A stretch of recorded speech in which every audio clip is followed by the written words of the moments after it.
This video is brought to you by scan.co.uk. Check out the link in the description for more details.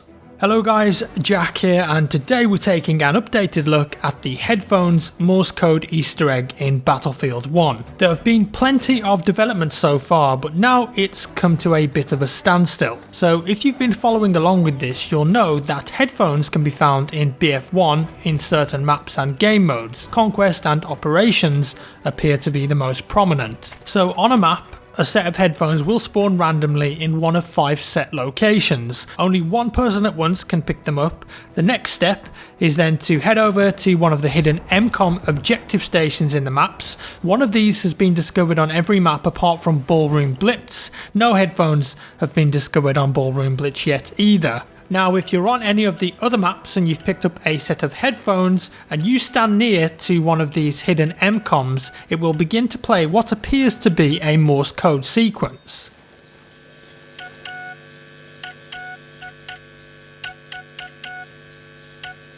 Obviously Morse code was very prominent in World War I, and I believe that these type of machines were used to send Morse code, so it's a logical assumption to make that this is Morse code. And this is where it gets interesting. Members of the Discord Easter egg community have been working hard and attempting to decode these messages. Some of the code is pretty easy to understand and they're getting lots of letters and numbers, but a lot of it is unintelligible and sequences that don't make sense or correlate to a letter or number, and there's also these weird trills that can be heard from time to time, making it difficult to narrow down exactly what the sequence is and the timings of it.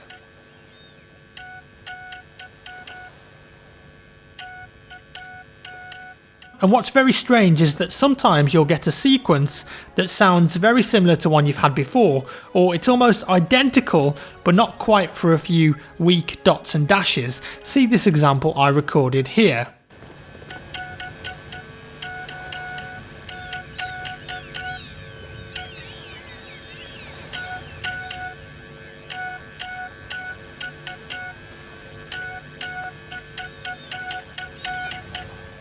It's almost the same, but not exactly, with differing faint and strong dots and dashes.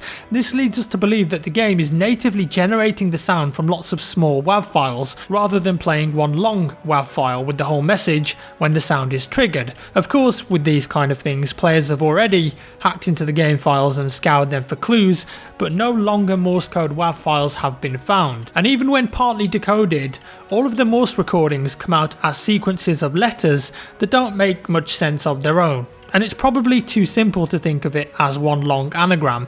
Instead, it could be a case of finding the correct order for the message when they're all 100% correctly translated, and then using a cipher key to pull out a message. However, the most commonly used ciphers require a key to decrypt them.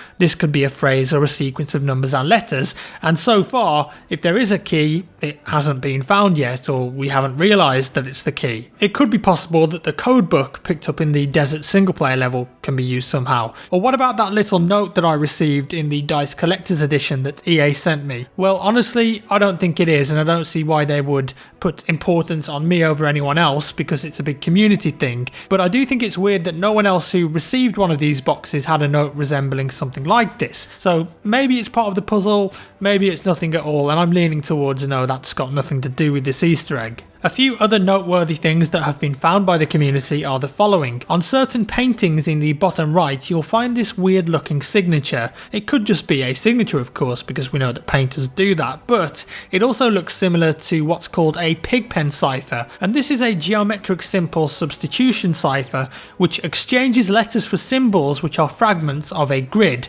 It's easy to understand and decode, but if this is relevant and not just a signature, then this is only part of it. So it could be that more pigpen diagrams are hidden around each level in the game. Decode that and maybe we could use it as a key for the Morse string, providing it's in the correct order, which we have no way of knowing right now. And why no MCOM or headphones on Ballroom Blitz? It could be that they just haven't been found yet, but I know for a fact that some of these guys have spent hours looking around this map.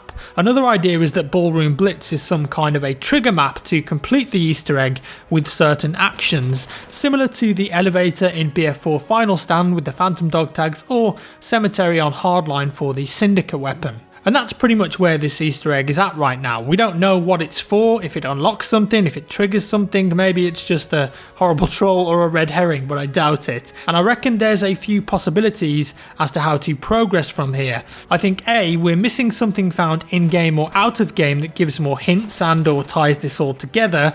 There's lots of ways to look at this, and maybe the right solution just hasn't been found yet. Maybe it's not Morse code at all and there's a different path. B, obviously this is a very elaborate Easter egg that DICE have implemented, and they're probably playing the long game here. They don't want to blow their load too quickly, and I think it's entirely plausible that in the new free map that's coming out in December called Giant Shadow, there's going to be loads of hints and clues in there to find. Also, it might be that we have to wait till next year for the first DLC drop, because if you remember correctly, the Phantom stuff actually started with the first proper DLC, which was China Rising.